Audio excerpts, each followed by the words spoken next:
Worn nylon tents are appearing on the pavement of pristine suburban cul-de-sacs, marking a geographic shift in the American homelessness crisis. In Atlanta's Alton County, the scale of this shift is measurable. 1 out of every 5 single-family renters is currently facing an eviction notice.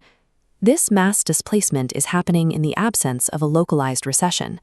Employment is steady and wages haven't collapsed, yet the eviction rate continues to climb. Measured, when evictions surge despite a stable economy, the crisis is no longer an accident. It is a manufactured result, the precise mathematical output of a Wall Street algorithm. This model began as a post-2008 blueprint, where private equity firms scaled their purchasing to control roughly 450,000 single-family homes across the country. Industry lobbyists point to that number as a small fraction of the national housing stock, to suggest their influence is minimal. But these purchases are not spread evenly. These firms ignore the national average to hyper-concentrate their capital in high-growth Sunbelt markets. In Atlanta, Charlotte, and Phoenix, investors use billions in cash to corner over 30% of residential sales. This creates a permanent deficit. For every corporate purchase, inventory available to local families is reduced by 0.22 units. These houses are rarely sold back to individual families. Instead, they are absorbed into securitized portfolios and traded exclusively between hedge funds or real estate investment trusts. By severing these properties from the cycle of homeownership, Wall Street has engineered a shortage, turning a neighborhood of houses into a captive market of perpetual renters. Once a neighborhood is consolidated, corporate landlords use centralized pricing software to aggregate leasing data across the entire metropolitan area and move rents upward in unison. The software is designed to prioritize yield over occupancy. It calculates that leaving a home empty for weeks is more profitable if the eventual tenant agrees to an artificially inflated rate. This pricing model pushes families toward a specific mathematical inflection point. Economists call it the 32% threshold. At this level, the arithmetic of survival fails.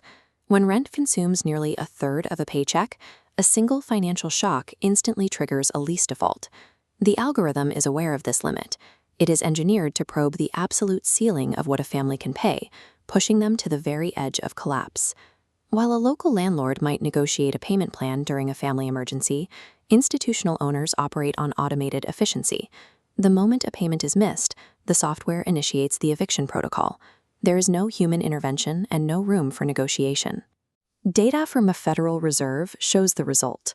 Large corporate landlords file for eviction at rates exceeding 20%, significantly higher than non-institutional owners. For these firms, the filing itself is a revenue stream.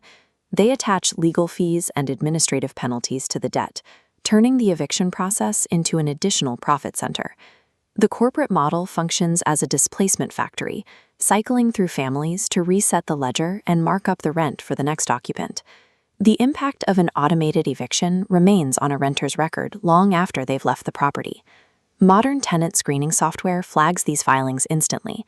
For a family looking for a new home, this digital mark acts as a blacklist, disqualifying them from the standard rental market.